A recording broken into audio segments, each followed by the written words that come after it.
Hey, this is Kevin Zegers from Notorious, and thanks for watching Young Entertainment Mag.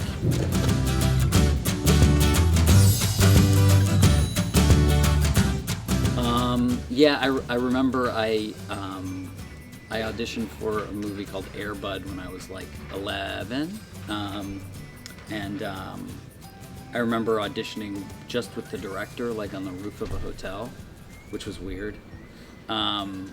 And then he called when we were in the car on our way home, and I thought I'd totally butchered it. I thought that I made a mess out of it, but I did get the job. So that was the first time that I remember feeling like, oh wow, this is like a real thing. So, but yeah, it was like 11. Probably the most significant first day on set was like, I always say there. Like when I started taking acting seriously, which is a horrible thing to say, but when I moved to Los Angeles after I finished high school, I was like a child actor. So I moved here to like say, okay, I'm actually going to do this. The first significant day on set was probably I did a movie called Transamerica, and I remember feeling like, oh, this is a real opportunity, and we'd rehearsed for a really long time, and so that was the first time where I was on set. On the first day, where I was like, everything counts on this one, and I really felt obligated to doing a really good job. Not that I didn't always, but it was different. I felt like I needed to be present and vulnerable and all the good stuff that you want to be when you're working. But that's definitely like the hardest first day I've ever had. Listen, every time you start a job, it's great. I always say, the fact that I get to do this for a living is pretty fantastic. It puts me in a small demographic of people who get to like make a living doing this. So I'm not ungrateful for that. So any first day on this, in Atlanta, you always feel like, oh wow, someone sort of went out of their way and decided that they wanted me to participate in something that they were making is always great. So the fact that I get to do this for a living in general is great. So any first day is pretty fantastic. Yeah, funny enough, I've done a lot of movies with a lot of stunts. Not what you would expect someone who looks like me, but the first stunt I ever did was on a show called The X-Files, which if you have young viewers, there are probably people who don't know of that show, but it was a very popular show in the 90s. And I did an episode of that show where I was hanging over a paper slicer, like this huge machine that like shredded paper shredder. And I was about 10 years old, and they had me in a harness over the paper shredder. In hindsight, it sounds horrific. It sounds like child abuse, but I was having a lot of fun. So that was the first time that I was doing something, going like, wow, this is pretty unreal. I did a movie a few years ago called The Mortal Instruments, and they had really good. I would never wear it. I wanted to keep it just as a prop, but they had these great like leather costumes with like sword holders and stuff. So I tried to talk them into keeping them, but I think they kept them. There was an idea about making another movie. I think they're now using it on the television show. So they wouldn't let me keep my costume. But my first on-screen kiss was with this woman named Lolita Davidovich. Again, if you have a young audience, they probably don't know who she is.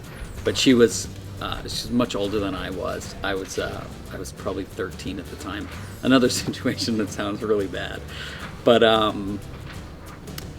was paranoid. I was young. I was like 13 years old.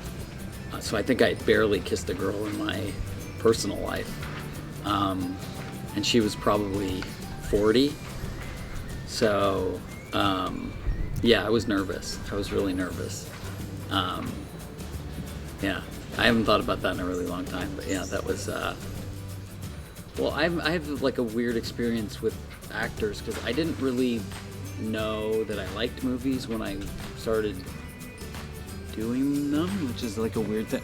Most people decide like, oh, I love movies, so I'm gonna become an actor and I'm gonna do that. My earliest memory is of being on a set, so I don't think it was till I was doing it for a while that I decided that I actually really liked movies and decided like, oh, that's a really good actor. And it was kind of all playing around before that because I was a kid and I didn't know why I liked Home Alone, or like I had no idea of what made a good movie or not. So not until later on, again, once I moved out here, was I like started watching movies that I liked and decided what actors I thought were interesting. And but Ben Foster, he's sort of my age and was somebody that even like when I decided that this was something I was interested in pursuing, that I was like I really liked him. And Philip Seymour Hoffman.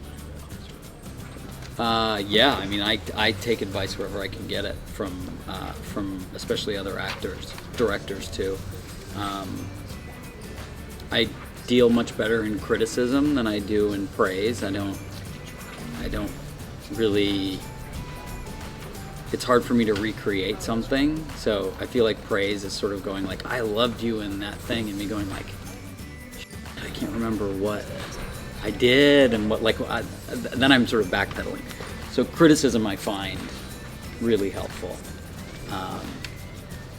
and nothing specific, but there have been a few people who, in retrospect now, I'm really grateful were critical of me in a way that served me really well as a man, sort of constantly working at this.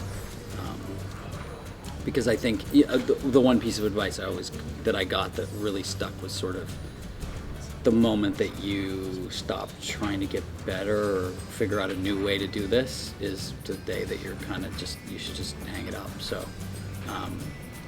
I'm more not frustrated. I'm more vulnerable to my work than I probably have been at any. I'm less comfortable feeling like I know what I'm doing now than I probably ever have, which is a good thing for me.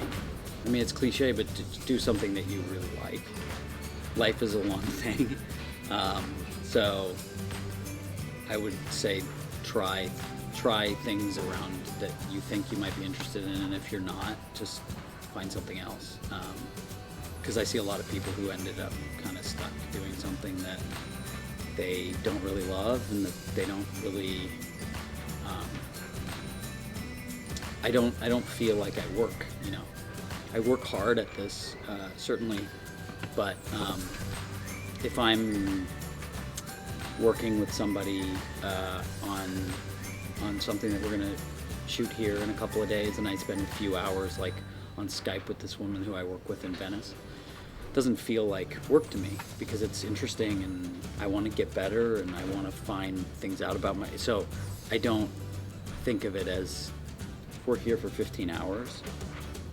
While I'm tired, I don't feel like, oh, God, I got to go back to work tomorrow.